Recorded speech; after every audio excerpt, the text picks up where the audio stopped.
Welcome to the Good Gut Show. And yes, I'm very excited because I just finished the article that's going to come out tomorrow. So please go to my website, www.healyourhealthnow.com, and check out the article, The Good Gut Blueprint, because all of this is in it. And I'm going to continue talking about it tomorrow. Tomorrow is going to be options and new ideas.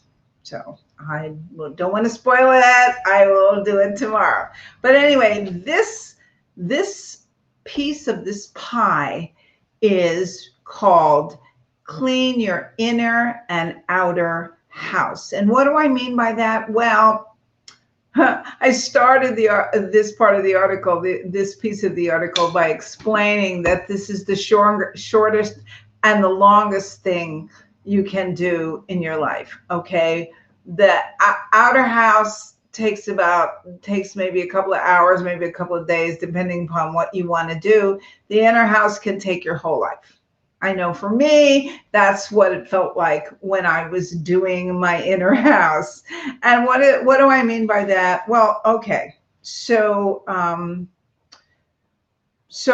you know, in other words, I said a couple of hours to clean your pantry, other parts of your house, because I want to talk about that one. The outer house is easy because basically, if your intention is to say lose weight, and I like to use that as an example, except for instead of dealing with your gut, a little more complicated.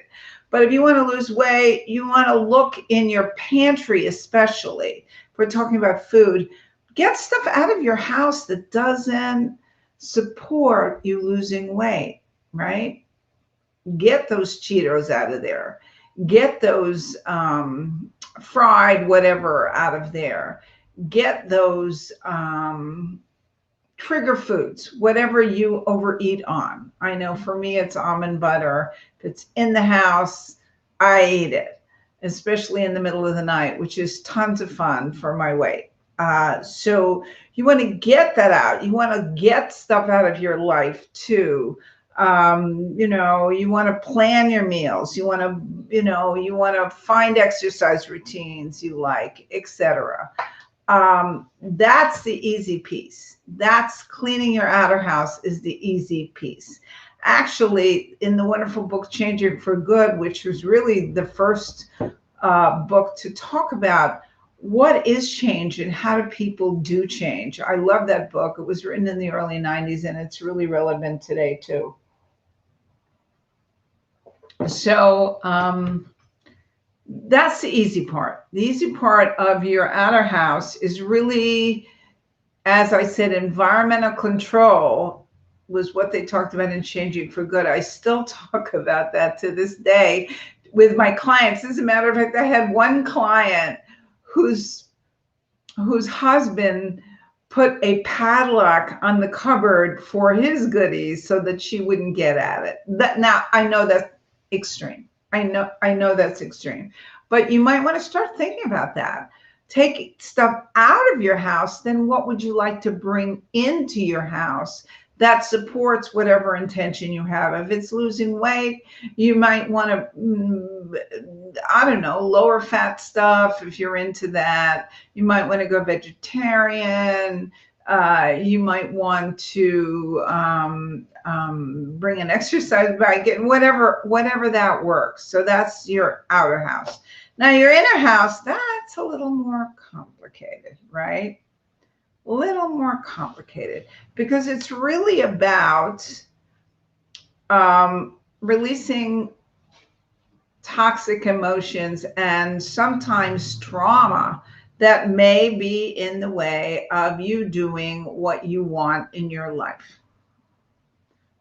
Yes, and spoiler alert, you might need a therapist for this. If you have trauma, now trauma is not only the big stuff. You know, if you think of somebody who gets kidnapped, they have they're traumatized, or somebody who falls off a cliff and spends 4 days until somebody rescues them.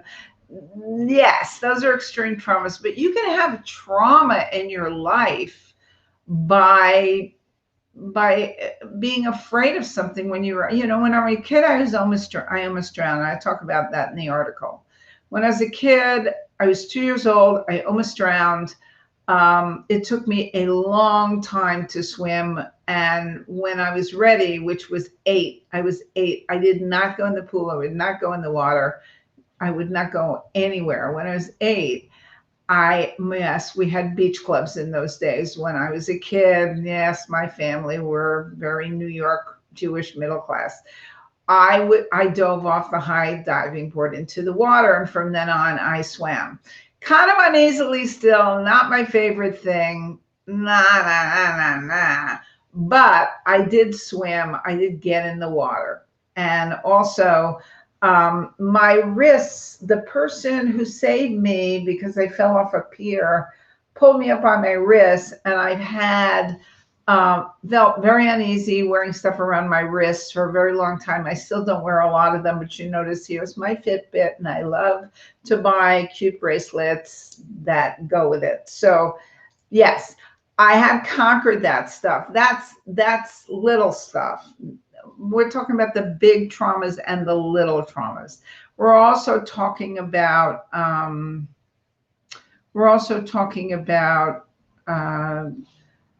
stuff that keeps you stuck, whatever that is. And again, I'm not the best person to work with you on that. You might want to work with your therapist on that.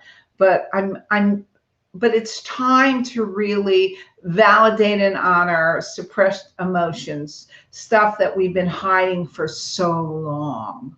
I'm so thankful for my acting training because it validated my emotions. And now I go through life free to experience them, including anger, which is easy for me, but other things too. I think it really saved my life. So if you're suppressing emotions, it's not only helping you not change, it'll bite you in the ass eventually, pardon my French, but it's true. No,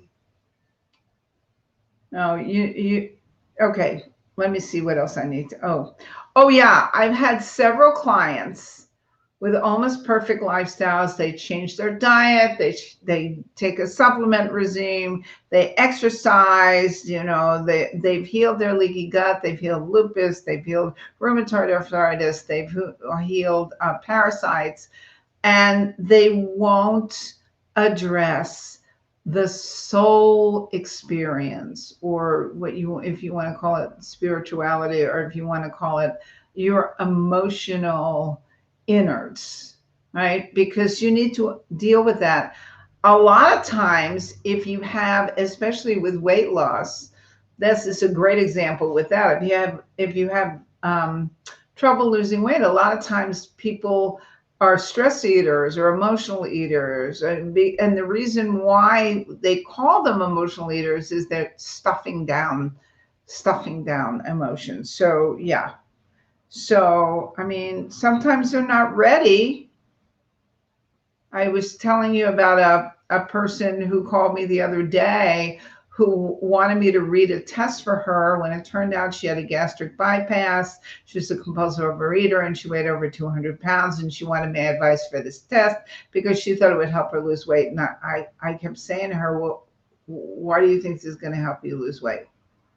So really, this is about focusing in on what the real problems are so that you can heal them, and those cause stress. And of course, we know that stress is lousy on our gut, lousy. So, so that's cleaning your inner and outer house. Tomorrow, I'm going to talk about options and new ideas about ways you might change. Now, remember, this is just a general overview of this plan, right? This is just a general overview of the Good Gut Blueprint. I'm going to get more into it in the coming weeks. So have a great evening, and I will see you tomorrow. Dietitian Jill signing off.